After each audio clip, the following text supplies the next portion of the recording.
Yeah, so if we look at the rest of the offense, Jack Yant's obviously been worked into the game plan the last several games. 6 carries, 60 yards, had a 33-yard carry. Ramir Johnson, 13 for 52.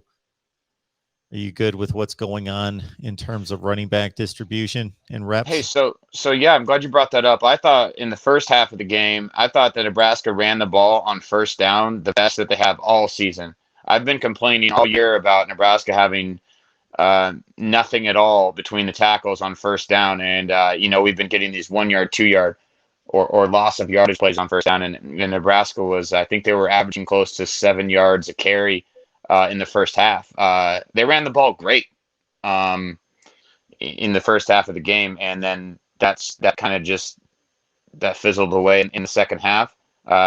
Partially because then we went down in the score, and then we were trying to make up with throwing passes and we made mistakes in the pass game. But as far as running the ball, I thought they did a great job. Yant had a couple good runs, um, but I didn't have much of a problem with that. They held on to it.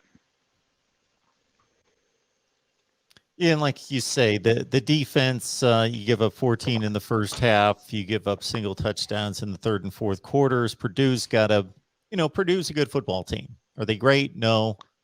They went to Iowa City, won by 17. They lost, of course, last week. They're what they are. They're a 5-3 football team that's beat Oregon State this year. They played a pretty good game at Notre Dame.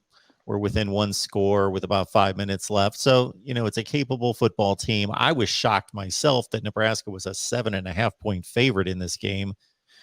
That was the standout line for me this week. That's for sure. I didn't know that until this morning, and somebody told me that, and I said, "There's no way." I said, "If we win this game, it's definitely under." So I mean, that was a lock. But yeah, I mean, Purdue, they're really well coached. They get really creative on offense. They had some really nice plays with the running back coming out of the backfield, just wide open. I thought our secondary was kind of exposed a little bit again, similar to the Minnesota game. It was just extremely soft coverage, even on third and long.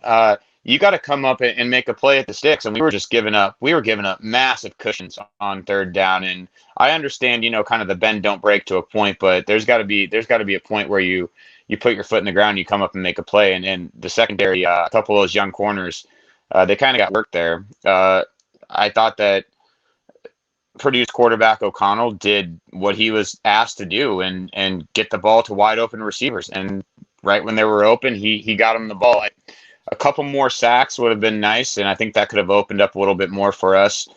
They were close on a few of them. They hit on one or two, but it was kind of a little bit too little, too late there at the end. That would be my only gripe with the defense was that soft coverage throughout the game.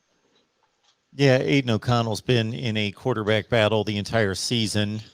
He was not the starter to begin this fall, but took over when Jack Plummer went down. And yeah, he's been a pretty capable player. And of course, they've got one of the best wide receivers in the country in David Bell.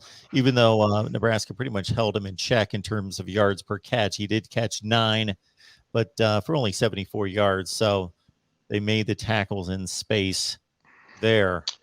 But yeah, I mean, Nebraska's continued to do that. They've done that all year with the Big Ten's playmakers. They've shut them down. They've shut down Michigan State's running back Kenneth Walker. I mean, he ran for like 200 yards today. Nebraska, I think they allowed like 50 yards to him. They've consistently cued in on these high profile offensive playmakers, and they've done enough to win games. They consistently do enough to win games. Nebraska needs to score 30 points to win a football game, and they just can't do it. They can't do it, and that's what it is. Just the defense consistently, week after week, doing enough, and the offense just not showing up. They really don't have any identity. They don't have something to just lean on. Is what I kind of see. It's kind of just a prayer.